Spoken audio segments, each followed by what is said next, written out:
Bonjour, alors je sors d'une journée d'animation d'un atelier ou d'un séminaire d'une équipe. Alors voilà, la salle est vidée, les gens sont partis. Donc cette fois-ci, c'est plutôt en fin de journée que je fais cette vidéo. Alors l'objectif, la mission qui m'était confiée, c'était d'accompagner une direction dont les tâches, les rôles et les responsabilités vont se transformer parce que leur raison d'être, leur positionnement dans le groupe est rechallengé. Alors l'enjeu, c'est de faire adhérer, en tout cas, ou de faire comprendre à l'ensemble de l'équipe que leur rôle va changer, que leurs missions vont évoluer. Donc pour ça, il y a plusieurs étapes, un peu comme un millefeuille. La première, ou un gâteau à 3 chocolats, pour ceux qui aiment bien le chocolat. Première étape, en effet, c'est d'affirmer clairement les attendus. Donc que ce soit le directeur, que ce soit les parties prenantes qui travaillent avec cette direction, c'est de dire désormais ce qu'on attend de vous, c'est ça. Voilà, c'est ça. Et quelle est la marge de manœuvre que vous avez en termes d'ouverture? Vous pouvez aussi rajouter telle ou telle chose. Ce travail-là a pour effet de mettre un choc.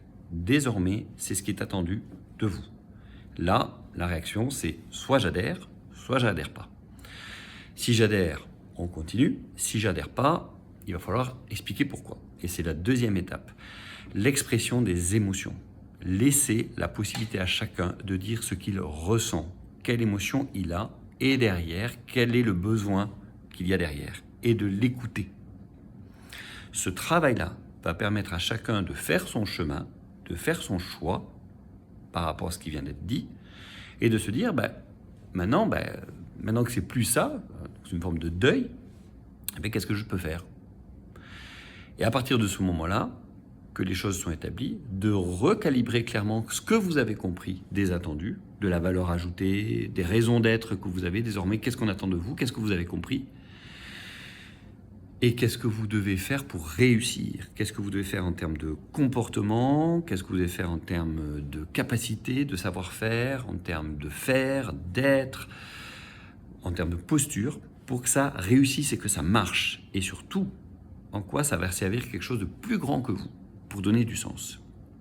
Quand ce travail est fait, la dernière couche, c'est simplement de demander à chacun de s'engager, à savoir ce qu'il continue à faire, savoir ce qu'il va améliorer, ce qu'il va arrêter ou ce qu'il va tout simplement stopper, voilà, de faire. Arrêter, stopper d'ailleurs, c'est la même chose, vous avez compris.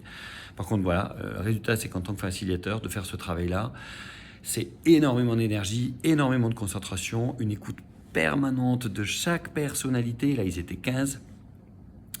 Donc, j'espère que ça aura permis à chacun de faire son travail individuel et à cette direction de retrouver sa place dans l'organisation. À bientôt.